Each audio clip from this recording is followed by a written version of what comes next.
네, 안녕하세요. 신바람 국어교실의 신바람입니다. 자, 오늘 배울 교재는요, 꿈틀 국어 문법 완성 제3단원의 두 번째 소단원 문장 구조에 대해서 배워보는 시간을 갖도록 하겠습니다. 우리 교재 36쪽이고요. 오늘도 열심히 공부해 주시길 부탁드리면서 그럼 바로 수업을 진행하도록 하겠습니다. 자, 오늘 배울 단원의 제목은 문장 구조에 대해서 배워보려고 합니다. 그러면 이제 문장 구조에 대해서 조금 이야기를 먼저 나눠보도록 할게요. 이 문장이 어떤 위치에 있는가를 좀 따져볼 필요가 있습니다. 우리가 배운 것들 한번 복습해 보실까요? 먼저는 우리가 의문에 대해서 배웠습니다. 의문이라 함은 소리의 뜻을, 그러니까 뜻을 구별해주는 소리의 최소단위다. 뜻을 구별해 줄 수 있는 소리의 최소단위다라고 배웠고요. 그 다음에 의문보다 큰 것이 형태소, 뜻을 가진 최소단위다라는 거 배웠고요. 그 다음에 우리가 또 뭐 배웠습니까?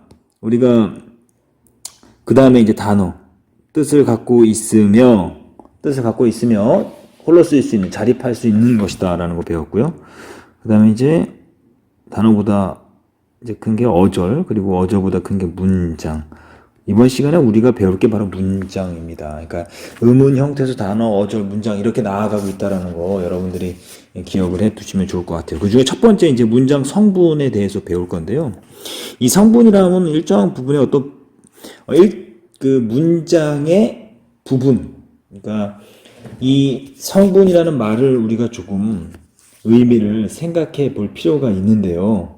그러니까 이것은 어떤 의미냐면 어떠한 것의 일부분, 한 부분이다라는 거죠. 문장을 하나의 부분으로 나눠보자, 하나의 부분씩으로 나눠보자라고 했을 때, 이 문장 성분이 뭐냐라고 하면, 문장을 이루는데 일정한 구실을 하는 요소다. 그러니까 한 부분이 맞죠. 그래서 문장 성분의 종류는 크게 주성분과 부속성분, 그리고 독립성분으로 나눌 수 있는데, 주성분은 반드시 있어야 되는 겁니다. 주어, 서술어, 목적어, 보어 이렇게. 그리고 부속성분에는 관형어와 부사어. 이거 있어도 그만 없어도 그만이에요.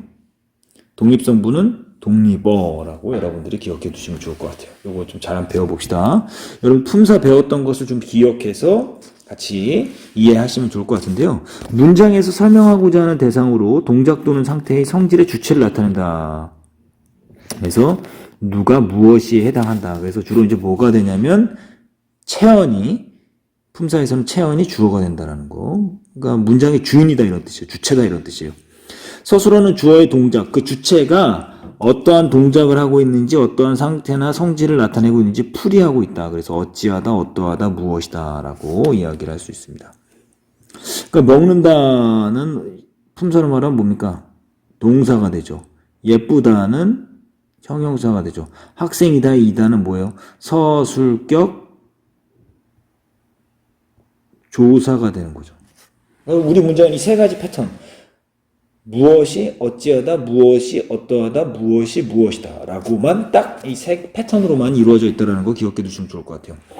목적어는 스스로의 동작이 되는 대상이 되는 문장 성분으로 무엇을, 누구를, 그러니까 을을이라는 조사가 붙는다는 거 기억해 두시면 좋을 것 같고요.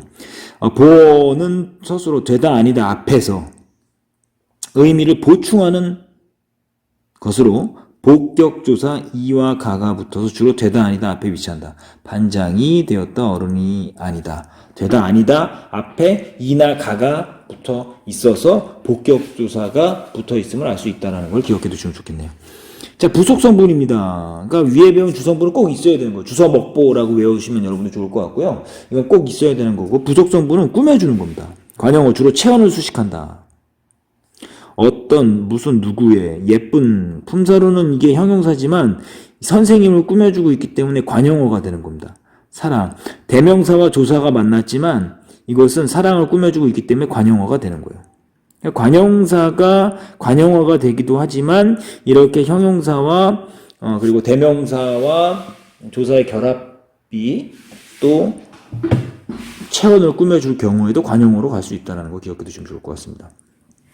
부사어는 주로 용언, 서술어를 수식하지만 관형어, 또 다른 부사어, 문장 전체를 수식하거나 문장이나 단어를 이어준다. 어떻게, 어디서, 언제, 누구와 이런 것들도 부사어에 속한다. 그래서 맛있게 먹는다. 빵을 먹는다. 라는 것도 말이 되죠. 하지만 맛있게라는 이 부사어가 들어감으로써 문장이 더 구체적으로 표현이 된다는 거 기억해 두시면 좋을 것 같아요. 꽃이 정말 아름답다. 과연은 이 문장 전체를 꾸며주는 거죠. 독립어는요, 다른 성구가 직접적인 관계를 맺지 않고 감탄, 놀람, 부름, 응답에 해당한다. 이게 감탄사하고 되게 비슷하죠. 아, 느낌, 놀람, 뭐 부름, 지연아, 뭐 이렇게 여러분들이 기억해 두시면 좋을 것 같아요. 성분은 여러분들이 이것도 잘 정리해 두셔서 여러분들이 반드시 여러분들 것으로 기억해 두시면 좋겠습니다. 자, 그 다음에 문장의 종류입니다. 문장은 어떤 종류가 있을까? 문장 성분의 종류를 배웠다면 지금은 문장의 종류입니다. 문장의 종류는 크게 5가지. 평서문, 의문문, 명령문, 청유문, 감탄문. 여러분들이 좀 잘 알고 있는 거예요.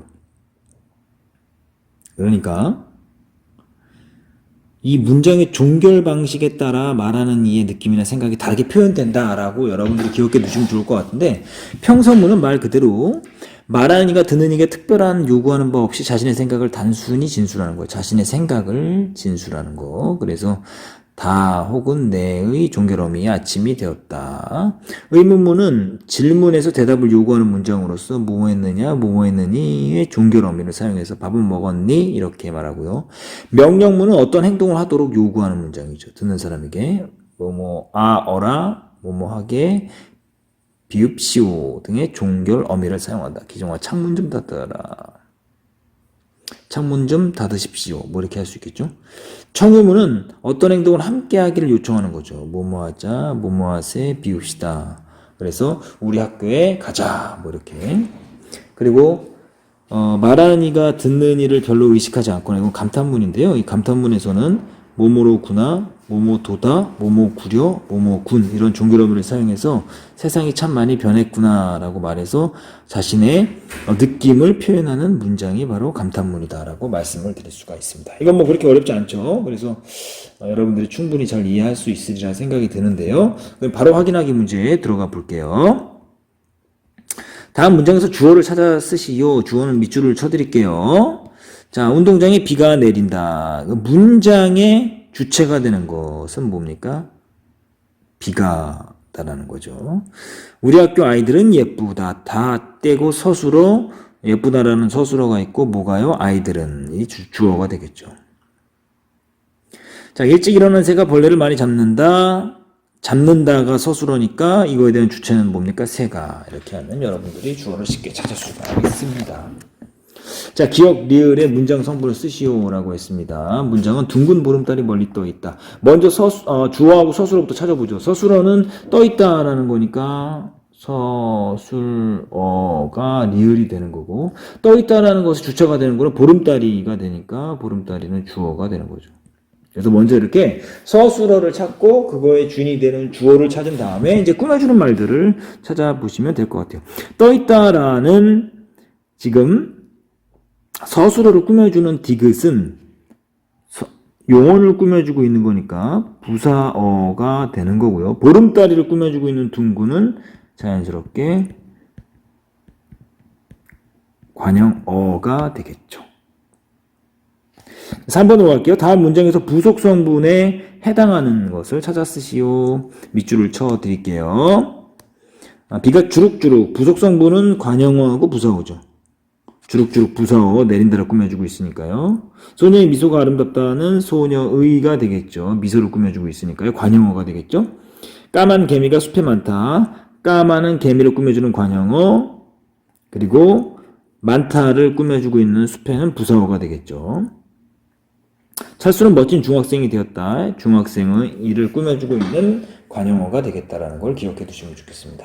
4번 문장 종결 방식을 기준으로 하여 다음에 문장 종류를 쓰세요. 자, 콩 한 쪽도 나눠 먹는다. 평서문, 평이라고 쓸게요. 우리 강사는 이토록 아름답구나. 자신의 어떤 느낌을 말하고 있으니까 감탄문. 차 안에 있는 짐을 들어주세요. 자, 지금 뭐 하고 있어요? 뭐 행동을 하게끔 지시하고 있죠? 명령문. 우체국이 어디 있는지 아시나요? 질문하고 있죠? 의문문. 어서 일을 끝내고 집으로 가자. 같이 할 것을 요구하고 있으니까 청유문이다 라는 것을 알 수가 있습니다. 자, 그럼 이제 38쪽으로 넘어가 보도록 하겠습니다. 이제 문장이 짜임이에요. 짜임. 문장이 어떠한 구조로 되어 있는가. 이거 짜임은 다른 말로 하면 이제 뭐가 되냐면 구조다라고. 문장의 구조에 대해서 한번 생각해 보자. 그래서 주어 서술어는 꼭 있어야 되는 주성분이라고 말씀드렸잖아요. 근데 이 주성분이 한 번 이루어지면 혼문장, 두 번 이상 이루어지면 견문장이다. 다시 말하면 혼문장은 주어 서술어의 관계가 몇 번만 한 번만 성립되는 문장이고요. 그렇기 때문에 간결하고 명확하게 의사를 전달할 수 있고, 견문장은 주어 서술어가 두 번 이상 나타나는 확대된 문장으로서 다양한 생각이나 복잡한 사항을 혼문장보다 더욱 구체적으로 표현할 수 있다는 거죠. 그리고 이 견문장은 이어진 문장과 아는 문장으로 나눠진다라는 거 기억해 두시면 좋겠습니다. 그러니까 이렇게 표를 우리가 잘 돼 있는데요. 문장은 구조는 홑 문장과 겹 문장으로 이루어져 있는데 이 겹문장은 이어진 문장과 아는 문장으로 이루어져 있다라는 거죠. 그래서 이어진 문장을 이제 설명해 볼게요. 이 이어진 문장은 혼문장에 속해 있는 거예요. 겹문장이 속해 있는 겁니다. 여러분들 머릿속에는 요 개념을 잘 갖고 따라오시면 될 것 같아요. 겹문장이 이어진 문장. 이어진 문장은 크게 어떻게 나눌 수 있냐? 이거를 또 이렇게 나눌 수 있어요. 아니, 옆에도 썼어야 되는데요. 대등하게 이어진 문장, 그리고 종속적으로 이어진 문장이다 라고 할 수 있고, 이 아는 문장은 안긴 문장으로 나눌 수 있는데, 이 무엇을 안고 있냐? 명사절을 안고 있냐? 관용절을 안고 있냐? 부사절을 안고 있냐? 서술절을 안고 있냐? 인용절을 안고 있냐라고 나눌 수 있습니다. 그래서 요거를 이제 배워보는 건데요. 이어진 문장. 각각의 혼문장이 연결 어미로 이어져 있는 건데 대등하게 이어진 문장은 말 그대로 대등하게 이어져 있어요. 그래서 문장의 앞뒤를 바꿔도 의미가 변하지 않아요. 바람이 불고 비가 온다. 비가 오고 바람이 분다. 의미의 변화가 없죠. 그러니까 대등적 연결어미 고, 으며, 으나, 지만, 거나. 종속적으로 이어진 문장은 문장의 앞뒤를 바꾸면 문장이 성립하지 않거나 의미가 완전히 달라진다. 바람이 부니 낙엽이 진다. 낙엽이 지니 바람이 분다. 의미가 어떻게 됩니까? 전혀 다르죠? 그리고 어색해집니다. 그래서 뭐뭐으니, 으면, 아서, 을지라도, 으려고 이런 것들. 그래서 원인, 조건, 양보, 목적, 의도 이렇게 의미 관계를 나타내고 있다. 은이 같은 경우는 뭡니까? 원인이 되는 거죠. 바람이 부는 게 원인이 되고 결과로서 낙엽이 진다라는 게 나오는 거죠. 이건 뭐 어렵지 않아요. 그런데 아는 문장과 안긴 문장. 아는 문장은 혼문장을 하나의 문장으로 안고 있는 문장이고요. 안긴 문장은 다른 문장 속에 들어가서 하나의 성문처럼 쓰이는 혼문장이다. 그래서 명사절을, 관형절을, 부사절을, 수서술절을, 인용절을 아는 문장이 있는데, 그러면 명사절을 아는 문장을 좀 보면, 명사절부터 보면은 안긴 문장이 주어, 목적어, 부사어처럼 쓰이는데 미음 혹은 기 등의 어미가 결합되어 있어서 우리는 그가 당당하기를 여기 기를 보시면 그가 당당하다라는 문장이 우리는 원했다라는 문장 안에 안겨 있죠. 그러니까 이게 그가 당당하다라는 문장을 하기로 바꿔서 명사절로 바꿔서 이것이 명사절을 안고 있는 문장이다. 명사절을 아는 문장이다. 이렇게 표현하고 있는 겁니다. 그리고 관형절은 안긴 문장이 관형어처럼 쓰이는 거예요. 그래서 니은, 는, 리을, 던, 뭐 이렇게 내가 좋아하다라는 문장을 강아지는 동물이다라는 문장이 안고 있는데 내가 좋아하는이라는 게 동물을 뭐하고 있습니까? 꾸며주고 있는 거죠. 그렇기 때문에 관형어로서의 역할을 하고 있다는 거죠. 부사절은 안긴 문장이 부사어처럼 쓰이는 거예요. 이, 개, 도록, 아서 이런 것들. 그래서 비가 내린다라는 문장이 소리도 없다라는 문장이 내려서 없지라는 걸로 내린다를 꾸며주고 있죠. 소리도 없이라는 걸로 꾸며주고 있죠. 내린다를. 소리도 없이가 내린다를 꾸며주는 부사어로서 역할을 하고 있죠. 서술절은 서술어가 마치 하나만 있는 것 같아요. 코끼리는이라는 주어가 있고 이 코가 길다라는 이 혼문장이 코끼리는이라는 주어에 뭐가 됩니까? 서술어가 되는 거예요. 서술어처럼 쓰이는 거예요. 그래서 다른 안긴 문장과 달리 어미가 결합하지 않아요.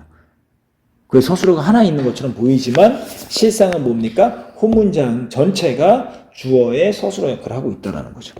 인용절은 다른 사람의 말을 인용한 것의 형식으로 뭐뭐라고 뭐뭐고 이렇게 친구는 나에게 영화를 보러 가자고 영화를 보러 가자라는 말은 친구가 한 말을 내가 빌려온 거죠. 인용한 거죠. 그래서 이렇게 인용절을 아는 문장이다라고 말씀드릴 수 있습니다. 그래서 중요한 건 명사절, 관용절, 부사절, 서술절 이거 잘 좀 기억해 두시면 좋을 것 같아요.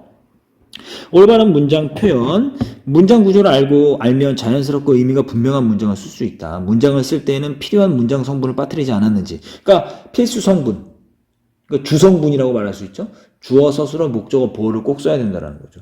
의미가 명확하게 표현되었는지, 문장이 자연스럽게 구성되었는지 유의해야 한다. 이거 보시면 어제는 비와 바람이 많이 불었다. 서술어가 일치하지 않죠. 비는 내리는 거고 바람은 부는 건데 하나의 서술어로 비까지 커버를 하니까 문제가 되는 거죠. 그래서 어제는 비가 많이 내리고 바람도 많이 불었다.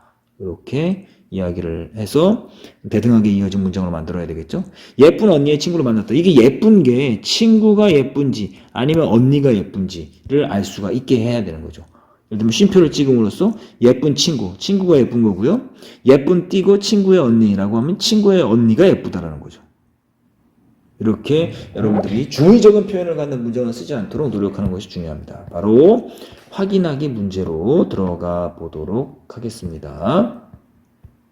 다음 빈칸에 들어갈 알맞은 말을 쓰시오. 주어와 서술어의 관계가 한 번만 이루어진 것은 무슨 문장?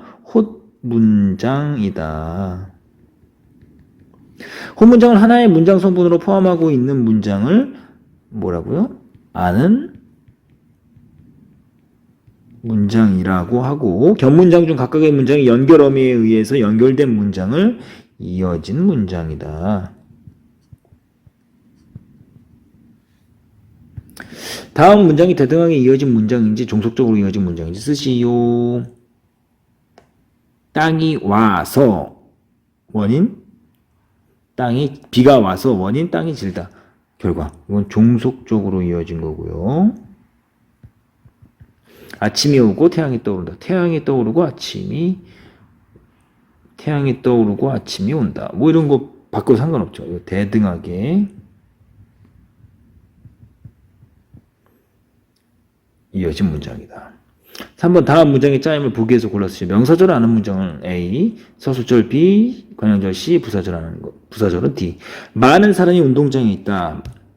지금 보시면 요 사람이를 많은이 뭐하고 있습니까? 꾸며주고 있잖아요. 그러니까 이건 관용절을 아는 거니까 C. 그는 예고도 없이 이별을 통보했다. 없이를 했으니까 이거는 뭡니까? 예고도 없이 이별을 통보했다를 지금 뭐하고 있어요? 꾸며주고 있으니까 부사 역할을 하고 있죠?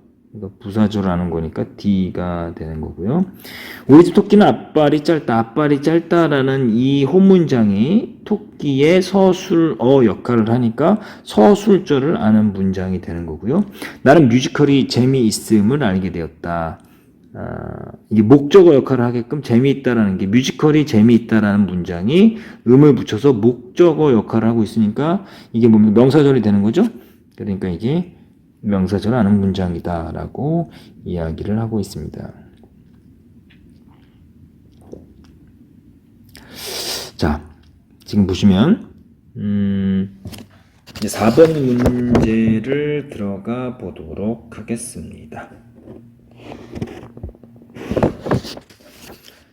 다음 문장의 짜임을 구체적으로 쓰셔. 낱말은 새가 듣고 반말은 쥐가 듣는다. 이게 듣고 반말은 쥐가 듣고 낱말은 새가 듣는다. 바꿔도 이상함이 없죠. 이건 대등하게 이어진 문장이다. 라는 거 기억해 두시면 좋겠습니다. 자, 이렇게 해서요. 오늘 여러분들 문장 구조에 대해서 다 배웠습니다. 배운 내용들을 반드시 복습하시고 그리고 관련 문제 39쪽까지 풀어보시고 여러분들 나아가서 수능 맛보기까지 다음 시간에 해야 될 게 많네요. 44쪽까지 문제를 풀어오시는 것이 여러분의 과제입니다. 자, 오늘도 열심히 공부해 주셔서 감사합니다. 그럼 다음 시간에 다시 만나요. 소년이여 야망을 가져라.